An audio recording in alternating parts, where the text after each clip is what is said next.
Hi hello ನಮಸ್ತೆ welcome back to my YouTube channel. ನೋಡಿರಿ, ನಿನ್ನೆ ನಮ್ಮದು ಲಾಗ್ ಅರ್ಧ ಆಗಿತ್ತು. ಸೊ ಅದ್ರಲ್ಲಿ ಮುಂದುವರೆದು ಭಾಗವನ್ನು ಇವತ್ತು ಮಾಡಕತ್ತೀವಿ. ಎಲ್ಲರೂ ಹೋದ ತಕ್ಷಣ 3 ತಾಸು ಆಗಿತ್ತಲ್ರಿ, ಹಂಗಾಗಿ ಹೊಟ್ಟೆ ಹಸಿವಾಗಿದ್ದರಿಂದ ಎಲ್ಲರೂ ಟಿಫನ್ ಮಾಡ್ಕೊಂಡು ರೆಡಿಯಾಗಿ ನಂತರ ಸ್ನಾನಕ್ಕಂತ ಹೇಳಿ ಅಲ್ಲೇ ಒಂದು ಅಮರೇಶ್ವರ ದೇವಸ್ಥಾನದ ಎದುರುಗಡೆನೇ ಒಂದು ಕಲ್ಯಾಣಿ ಐತಿ. ಆ ಕಲ್ಯಾಣಿ ಒಳಗೆ ಸ್ನಾನ ಮಾಡಕತ್ತೀವಿ ನೋಡ್ರಿ. ಇವಾಗ ಜ್ಞಾನ ಅನಗ ಎಲ್ಲರೂ ಸ್ನಾನ ಮಾಡಿಕೊಂಡು ಇನ್ನು ಮಡಿ ಬಟ್ಟೆಗಳನ್ನ ಹಾಕ್ಕೊಂಡು ಪೂಜೆಗೆ ರೆಡಿ ಆಗ್ತೀವಿ.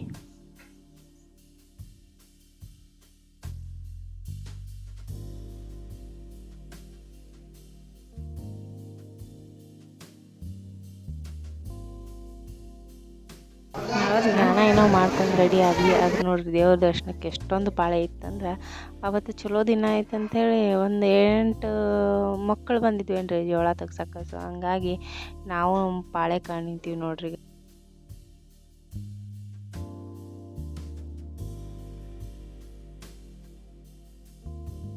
ಬಂದೀವ್ರಿ, ದೇವ್ರ ಗರ್ಭಗುಡಿ ಒಳಗೆ ಬಂದು ನಾವು ಪೂಜೆಯನ್ನು ಸ್ಟಾರ್ಟ್ ಮಾಡಿದ್ವಿ ನೋಡ್ರಿ. ಅಭಿಷೇಕ ಇತ್ತು ಜ್ಞಾನನ ಹೆಸರಲ್ಲಿ ಮತ್ತು ನಮ್ಮ ಸಂಗು ಅವರ ಹೆಸರಲ್ಲಿ, ಇಬ್ಬರ ಹೆಸರಲ್ಲಿನೂ ಅಭಿಷೇಕ ಕೊಟ್ಟಿದ್ವಿ. ಸೊ ಇಬ್ಬರ ಹೆಸರಲ್ಲಿನೂ ಅಭಿಷೇಕ ಕೊಟ್ಕೊಂಡು ಅಭಿಷೇಕ ಅಂತೂ ಚೆನ್ನಾಗಾಯಿತು. ಚೆನ್ನಾಗಿ ಪೂಜೆ ಆಯಿತು, ಮನಸ್ಸಿಗೆ ತೃಪ್ತಿ ಆಗೋ ಹಾಗೆ ಪೂಜೆನೂ ಆಯಿತು. ಪೂಜೆ ಮುಗಿಸ್ಕೊಂಡ ನಂತರ ಮತ್ತೆ ಜವಳದ ಕಾರ್ಯಕ್ರಮವನ್ನು ಹಮ್ಮಿಕೊಂಡ್ವಿ.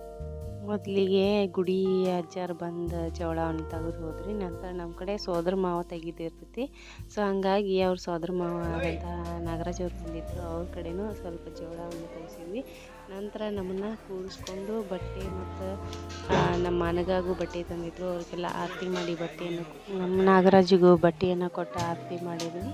ನಂತರ ಮತ್ತು ನಮ್ಮನ್ನು ಕೂರಿಸಿ ನಮಗೆ ಬಟ್ಟೆ ಕೊಟ್ಟು, ಅನಗಾಗಿ ಬಟ್ಟೆ ಕೊಟ್ಟು ಆರತಿಯನ್ನು ಮಾಡಿದ್ರು ನೋಡ್ರಿ.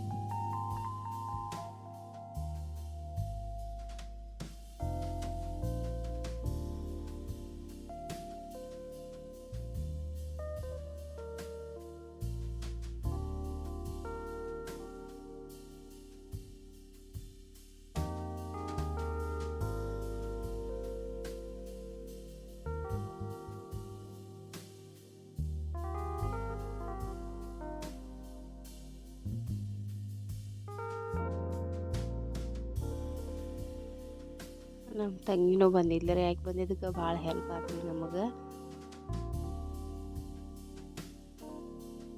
ಜ್ಞಾನಾಗ ಖುಷಿಯಾಗಿತ್ತು ರೀ. ಯಾಕೆ ಅವರೆಲ್ಲರೂ ಆರತಿ ಮಾಡೋದು ನೋಡಿ ನಾನು ಮಾಡ್ತೀನಿ ಅನ್ನತ್ತಿದ್ಲು. ಅದಕ್ಕೆ ಅವ್ರ ಆಂಟಿ ಕರ್ಕೊಂಬಂದು ಅಕ್ಕಿ ಕಡೆನೂ ಆರತಿ ಮಾಡ್ಸಕತ್ತಿಲ್ಲ ನೋಡ್ರಿ. ಬಟ್ಟೆ ತಂದಿದ್ದು ಅಕ್ಕಿ ಕಡೆನ ಕೊಡಿಸಿದ್ಲು.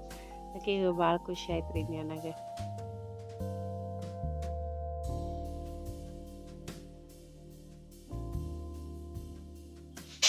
ಟೈಮ್ ಆಗಿತ್ತು. ಅಷ್ಟರೊಳಗೆ ನಾವೆಲ್ಲರೂ ಪ್ರಸಾದ ಸ್ಟಾರ್ಟ್ ಆಗಿತ್ತು. ಪ್ರಸಾದ ಸ್ವೀಕರಿಸಕ್ಕೆ ಅಂತ ಹೇಳಿ ಭವನದ ಕಡೆ ಹೊರಟಿದ್ವಿ ನೋಡ್ರಿ ನಾವೆಲ್ಲರೂ. ಆದರೆ ಸಿಕ್ಕಾಪಟ್ಟೆ ಬಿಸಿಲಿರೋದ್ರಿಂದ ನಡೆಯೋಕೆ ಆಗ್ತಾ ಇರಲಿಲ್ಲ. ಅದ್ರಾಗ ಅಜ್ಜಿಯರು ಬಂದ್ಬಿಟ್ಟು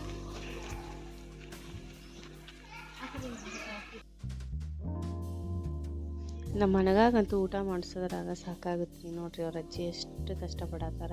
ಆಕೆಗೆ ಎಷ್ಟು ಊಟ ಮಾಡ್ಸಕ್ಕೆ ಹೋದ್ರೂ ಊಟ ಮಾಡೋಲ್ರಿ. ಈ ಕಡೆ ನೋಡ್ರಿ ಜ್ಞಾನರ ಪಪ್ಪ ಜ್ಞಾನಾಗ ಊಟ ಮಾಡ್ಸಕತ್ತಾರ.